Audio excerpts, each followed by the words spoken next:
Well, as always, we like to try and have a look at some of the misinformation that is being seen around the world. A lot of it comes, of course, from social media, and the pandemic showing that misinformation can be spread, well, possibly more rapidly than the COVID-19 virus. A Pew Research study from January shows that more than 8 in 10 American adults say they get their news from a smartphone.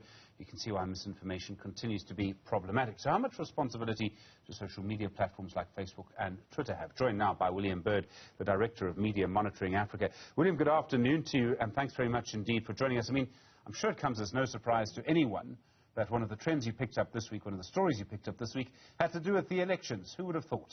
Misinformation during a time of elections?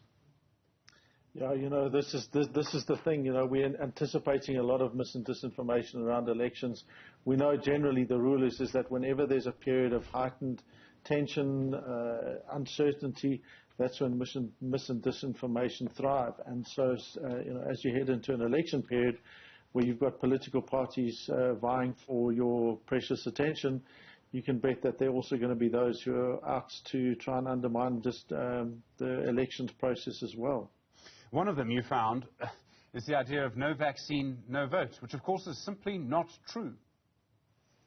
Yeah, you know, one of the key things we found is this idea that you can go and you can only vote if you've had your vaccine, and of course that's the case is there's no evidence for that. You know, the IEC have been at pains to say that this isn't true, so you must go out and vote on the 1st of November. And then there's the Party of Action. So this is a party that wants to oppose the mandatory wearing of face masks. Yeah, you know, the Party of Action, the action against vaccines, action against the mandatory mask wearing.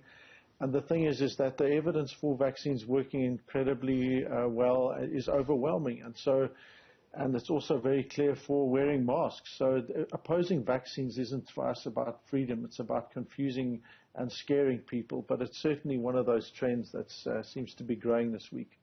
I mean, it's one of the things that's really complicated because under the regulations during an election period, broadcasters are supposed to give political parties airtime. You give a party that proposes that airtime, you could be breaking another regulation under the national state of disaster. Well, exactly, you know, and they're a small party, and one of their ways of trying to get attention, I think, is to go through and accuse the media of not giving them coverage. And we've seen some of that with media where they go and they say, you know, you need to represent an anti-vaccine perspective, which of course is just crazy because it's not about, you know, pro or anti. Otherwise, you'd have to say every time you have a racist, you discuss racism, you need a racist on to offer a countering view, and that just isn't the case. And it's a similar kind of an idea, you know. But we have to be very careful about parties that are actively spreading disinformation in an election period, especially when it's about something as pervasive as COVID. And then, I mean, people who are famous for various reasons, celebrities, if I can call them that, people who've done very well in their own fields. Nicki Minaj is one. She ended up with an invitation to a White House doctor for what she tweeted. Yes, indeed. Her things was a whole lot of balls, for want of a better term, because she posted something that was along the lines of, my cousin in Trinidad won't get the vaccine because his friend got it and became impotent. His testicles became swollen.